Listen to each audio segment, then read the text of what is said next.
gente vai ver depois, desde a Primeira Guerra Mundial até também os dias de hoje e algumas questões aí geopolíticas. É isso que a sua prova vai cobrar com relação a alguns fenômenos históricos. Então, vamos começar hoje falando do descobrimento do Brasil. Bom, o descobrimento do Brasil, ele acontece e tem como data oficial no dia de 22 de abril de 1500, ou seja, quando os portugueses chegaram oficialmente pela primeira vez. O período dos descobrimentos, ele é marcado, entre outras coisas, pelas grandes navegações, ou seja, aquilo que os portugueses faziam naquela época. A gente tem que entender, pessoal, que naquela época, 500 anos, você tinha principalmente duas grandes potências e elas eram rivais. Elas combatiam entre elas, não militarmente diretamente naquele momento, mas de maneira expansionista, ou seja, para que descobrisse ali mais terras. Você tinha de um lado Espanha e você tinha do outro lado Portugal. Ambas tinham ali os reis, como líderes, e você tinha ali querendo descobrir novas terras. Então, a busca por novas mercadorias, por novas rotas pelo Oriente, porque é onde tinha as principais matérias-primas e que iam mostrar os seus países e os reis, eles tinham certas riquezas, eram matérias-primas que estavam ali no Oriente, nas Índias e tudo mais. Então, descobrir maneiras de chegar ali primeiro, pegar matérias-primas únicas, que fossem raras, e isso ia enriquecer o país. Isso ia enriquecer a coroa e, claro, o próprio rei e aqueles que estavam perto dele. Então, essa busca era incessante, busca por novas terras, por matéria-prima. Essa era a pegada dessa época, justamente para mostrar a expansão do seu próprio império. Por isso que a Espanha teve várias colônias nessa época e Portugal também teve várias espalhadas ali pelo mundo. O Brasil só foi uma delas, simplesmente isso. Bom, e aí o que acontece? Foram os portugueses e não os espanhóis que nos descobriram ali no 1500. Você teve ali, exatamente no século XV, você teve ali as caravelas. Então, o que eram as caravelas? Era o tipo de embarcação que os portugueses tinham. Qual que era a grande vantagem dos portugueses durante as navegações? Eles tinham o melhor navio, digamos assim, melhor barco, que caravela é um tipo específico, por isso que eu fico nessa dúvida, mas a gente pode falar, que era um tipo de navio daquela época, ou seja, o melhor que tinha, que navegava mais rápido, que tinha melhor eficiência, que conseguia viajar por longas distâncias. Eles desenvolveram, sim, para a época, a melhor estratégia. Inclusive, hoje em dia, se a gente tentar replicar uma caravela, já tentaram. E a gente falha sempre em uma operação ou outra, a gente não consegue ter a mesma eficiência daquela época, ou seja, eles faziam certas coisas que a gente não faz ainda a mínima ideia, apesar de termos réplicas até hoje, de caravelas. É conhecido aí pela expansão territorial e também pelo desenvolvimento marítimo. Então, as formas de navegar, elas foram desenvolvendo muito nessa época e muitas, inclusive, nós utilizamos nos dias atuais. Então, a grande busca era a busca da rota para o Oriente, como eu falei. E o primeiro que desenvolveu uma rota segura, relativamente segura para a época, foi o Vasco da Gama. Inclusive, há muitos documentários, lá no Netflix, inclusive. É muito legal, se você quiser pesquisar tudo que o Vasco da Gama fez. E realmente foi uma descoberta muito significativa, porque você podia ir pelo mar e não ir por outros meios que demoravam muito mais. Então, é muito interessante. O primeiro de grande destaque que nós temos aqui para falar da descoberta das Américas foi ali o Cristóvão Colombo, por volta ali de 1492, e ele representava a expansão marítima aí da Espanha. Enquanto você teve do outro lado Pedro Álvares Cabral, ou seja, mandado pelo rei de Portugal, que, a título apenas de curiosidade, ele era casado com a mulher mais rica de Portugal na época. Não sei se você sabe, mas é uma curiosidade que, enfim, não vai mudar a tua vida, nem a minha, nem para a prova, mas eu queria falar. E o Pedro Álvares Cabral, que descobre aí o território brasileiro. No início acharam ali que era uma pequena ilha e tudo mais, mas depois viram que era um pouquinho maior do que eles achavam, tá?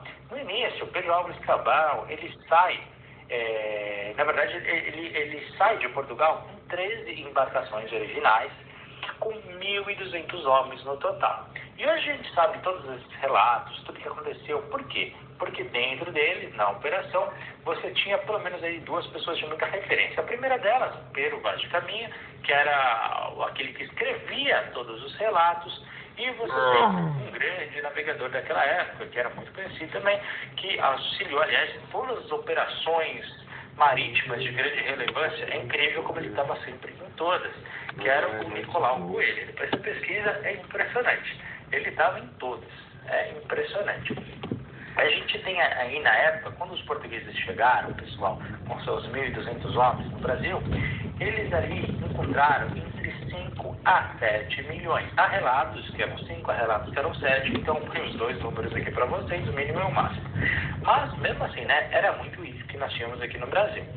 E eles ofereceram, né, para os portugueses, como primeiro contato, para tentar amenizar, tanto comida que os portugueses ainda tinham, né, alguma comida ali, e também vinho. E eles odiaram, os índios odiaram na época. Mas depois, através de espelhos, em troca de ouro, essa troca ela foi mais aceitável, e aí conseguiram essa aproximação. Imagina, né, dos 2 lados, como é que deve ter sido esse contato. Foi realmente uma cena bem curiosa na época. A colonização, então, ela começa, apesar das descobertas de 1500, só 30 anos depois, tá? Então, durante 30 anos ali ficou em banho-maria, não teve grandes atualizações, não fizeram grandes coisas. Mas 30 anos depois, a coroa falou, olha, vamos colonizar esse país. E, inicialmente, era porque para buscar algo que nós tínhamos chamado pau-brasil, que era uma árvore, né, que nós temos até hoje, ainda existe, mas dentro do interior dela você conseguia extrair principalmente uma tinta mais avermelhada, e essa tinta era extremamente raro e muito difícil de você conseguir fazer. E depois eles utilizavam isso para tingir as roupas, e isso aumentava muito o valor dos tecidos. Então, realmente era um diferencial muito grande, e o Brasil tinha muito para o Brasil, tá? Então essa era a vantagem. Inicialmente, o primeiro nome dado para aquela terra descoberta para o nosso país ali foi a ilha de Veracruz, mas depois viram que era muito grande para ser uma ilha e chamaram de Terra de Santa Cruz. Internamente, os portugueses e as pessoas que falavam no Brasil chamavam de Terra dos Papagaios, mas esse não era o nome oficial, mas era como todo mundo chamava na época, tá? É como se fosse chamar São Paulo de Sampa. Eu odeio, mas oficialmente chama São Paulo. Mano, eu tenho um ranço dessa merda de história, velho. Com relação aos índios, os índios, como eu disse, eles tiveram entre 5 a 7 milhões na época dos descobrimentos, e nós temos as maiores informações sobre eles, aqueles que os jesuítas, os portugueses, tinham mais contato na época, que eram as tribos Tupi-Guarani. As outras nós não temos muito. Eu tenho um ranço dessa história de descobrimento, velho. Pra mim isso é tudo balela. Pelos atos daquela época, nós tínhamos inúmeras tribos, tá? Já passou da hora de deixar de ficar reproduzindo essa farsa, porque não tem como descobrir um lugar onde já havia civilização. Mas a gente só tem essas ideias. A história vai ser contada dessa maneira. Do índio, porque é que os portugueses tiveram mais contato. Bom, você tinha... A Europa nunca construiu civilização. Civilização. E não dá para contar a história. E não podemos contar a história só a partir desse ponto de vista eurocêntrico. Guarani tinham muitas aldeias que eram temporárias, mudavam de local, eles eram voltados muito para a coleta, para a caça e também para a pesca. As tribos, em geral, elas não tinham uma certa hierarquia, mas alguns deles tinham certos guerreiros ou até mesmo... Nossa, que ranço, velho. Nossa, que ranço. Eu vou até desligar isso. Eu vou até desligar isso. Não. Oxi. Ai, que estranho. Ai. Só ter mais dinheiro, né? Deveria.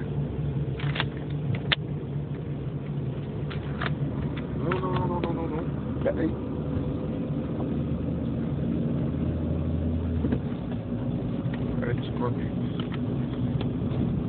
Eu acho que tá seguro.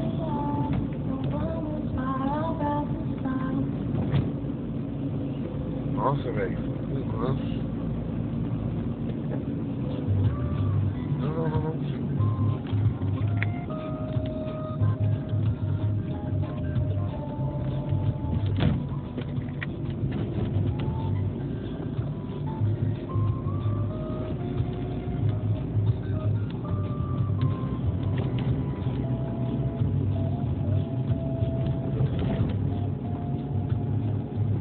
É, porque tudo é o mesmo final, né? Eu tenho que melhorar o final, velho.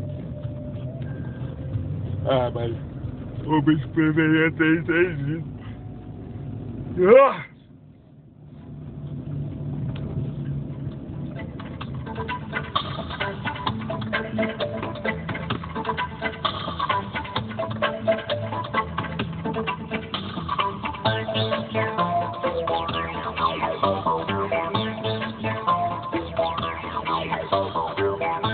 Babilônia, ela mata e retira.